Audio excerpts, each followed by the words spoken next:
सध्या बाजारात जो काही धोका वाटतो आहे तो बाजारभावाचा आहे का? तर मुळीच नाही. सध्या बाजारभावापेक्षा आणखी एक महत्वाची चिंता शेतकऱ्यांना सतावती आहे, ती म्हणजे चांगल्या दर्जाचा कांदा सुद्धा खराब होतो आहे आणि उघड्यावरच्या कांद्याचं काय करायचं येणाऱ्या पावसामध्ये.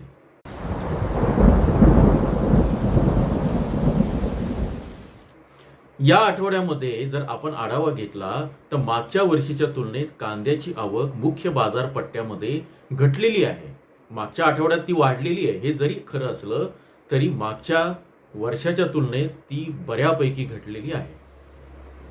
या सगळ्या याच्यावर आता आपण कांद्याच्या विक्री संदर्भात काय निर्णय घ्यायचा या आठवड्यात, जूनच्या तिसऱ्या आठवड्यात किंवा 21 जून पर्यंत, रविवारपर्यंत कांद्याचे बाजारभाव कसे राहतील या संदर्भातला हा महत्वाचा व्हिडिओ आहे. रविवार विशेष मधला हा व्हिडिओ आहे. व्हिडिओ शेवटपर्यंत बघा. नमस्कार, ॲग्रो शिवार मध्ये आपल्या सर्वांचं स्वागत आहे. आज आहे रविवार, तारीख आहे 14 जून 2026. सगळ्यात महत्वाचं आपण 3-4 मुद्दे या व्हिडिओमध्ये बघणार आहोत. जून 26 चा हा दुसरा आठवडा संपलेला आहे आणि आता सगळ्यांच्या नजरा ज्या आहेत तिसऱ्या आठवड्याकडे लागलेल्या आहेत. राज्यातील प्रमुख बाजार समित्यांमधली जी आवक आहे ती मागच्या वर्षाच्या तुलनेत जी आहे ती घटलेली आहे.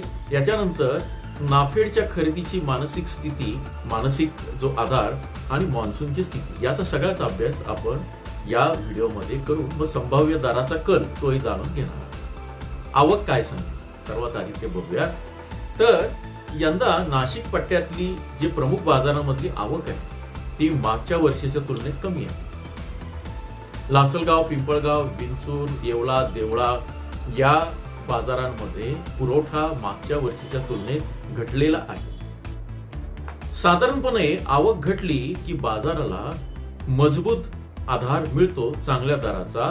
त्यामुळे सध्या तरी मागच्या वर्षीची तुलना करता या आठवड्यामध्ये किंवा येणाऱ्या हा जो तिसरा आठवडा आहे त्यामध्ये बाजारात मंदी येण्याची शक्यता कमी दिसत आहे.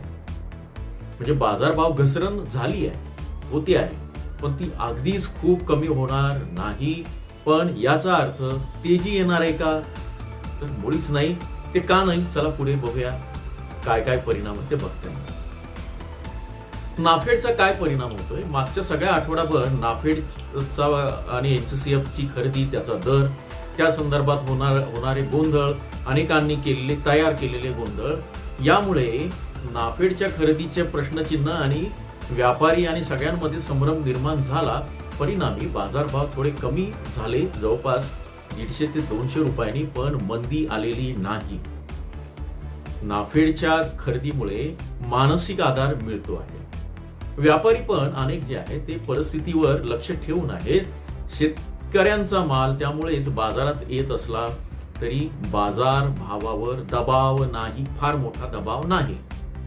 काही विशिष्ट क्वालिटीचे, खराब क्वालिटीचे जे दर आहेत ते मात्र घटलेले आहेत. रब्बी कांद्याला याचा फायदाच होताना दिसतो आहे.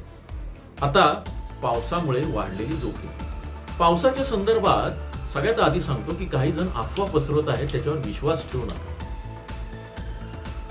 हवामान विभागानं दिलेल्या स्पष्ट अंदाजानुसार या महिन्याच्या शेवटी मान्सूनचा पाऊस महाराष्ट्रामध्ये धडकण्याची शक्यता आहे. कोकणामध्ये त्याचं आगमन झाल्याच्या बातम्या होत्या, पण त्याला पुढे सरकण्यास पोषक वातावरण नाही. एल निनोचा इफेक्ट आहे आणि तो तीव्र आहे.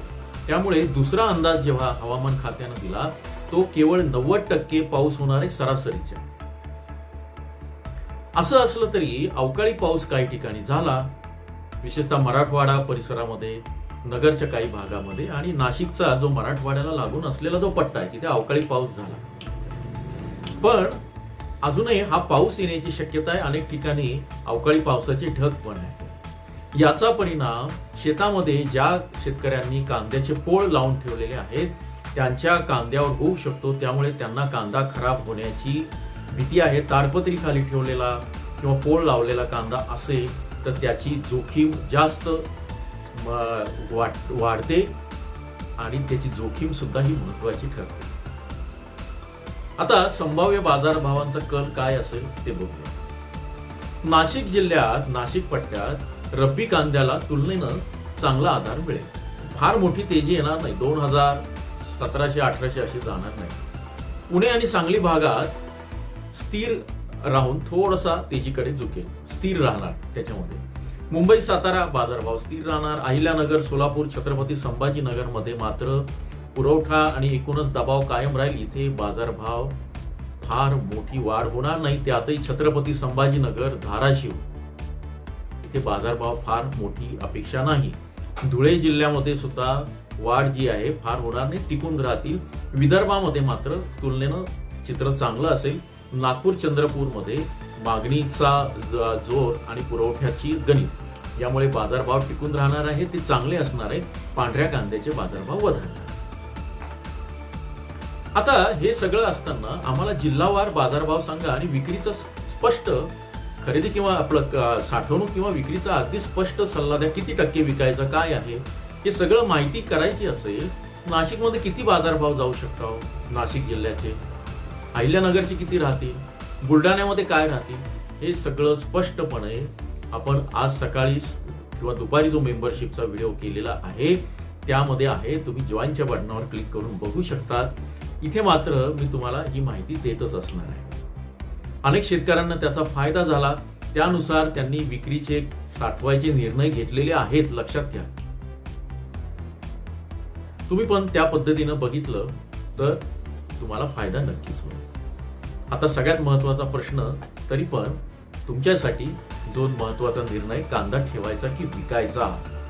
हरकत नाही, तुमचा माल अजूनही चांगल्या प्रतीचा असेल, चाळ किंवा चांगली असेल, चाळीमध्ये फार काही इन्फेक्शन नसेल, ओलावा चांगला, माफ करा, थंडावा चांगला असेल, कोरडेपणा चांगला असेल, खूप ऊन आणि पत्रेचे शेड वगैरे अशा गोष्टींचा त्रास तुमच्या चाळीला नसेल, व्हेंटिलेशनची चांगली सोय असेल तर काही प्रमाणात पुढे माल ठेवण्याचा विचार करता येईल.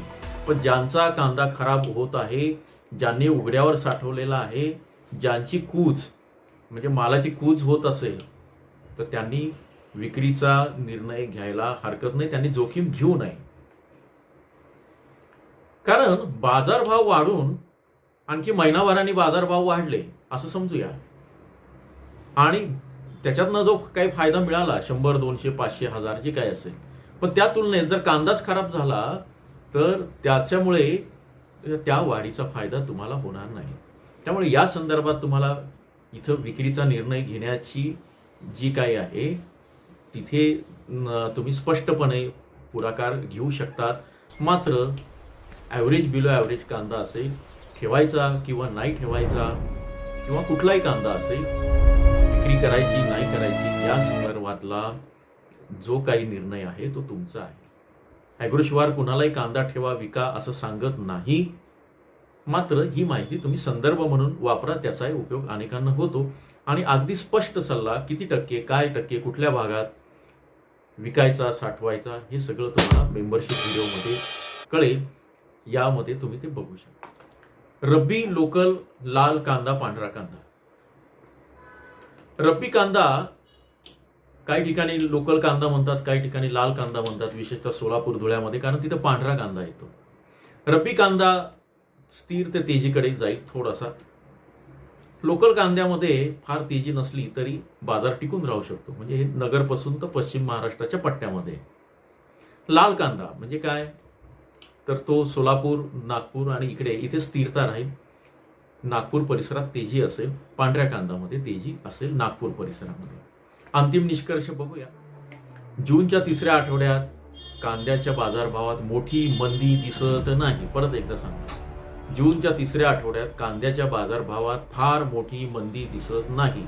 आवक घटली आहे, नाफेडच्या खरेदीच्या चर्चा आहे, त्याचा मानसिक दबाव आहे, नवीन कांद्याचा पुरवठा मर्यादित आहे. नवीन म्हणजे बाजारात जो येतोय तो. या सगळ्या याच्यामध्ये पावसामुळे साठवणुकीची जोखीम वाढती आहे. म्हणून सगळ्यात महत्वाचा प्रश्न भाव किती वाढतील हा नसून तुमचा माल किती सुरक्षित राहील हा आहे. त्यामुळे चांगल्या स्थितीत जर माल असेल तर संयम ठेवा, नसेल तर तुम्ही काय निर्णय घेता ते त्या पद्धतीनं निर्णय घ्या.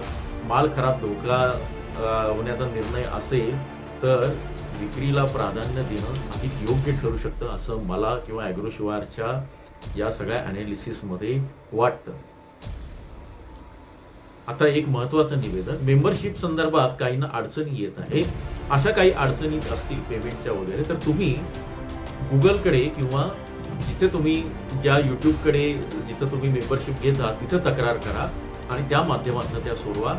कारण तुम्ही मेंबरशिपची जे काही फीस भरता ती थेट ॲग्रोशिवारकडे येत नाही, ती गुगल किंवा त्याच्याकडे जाते.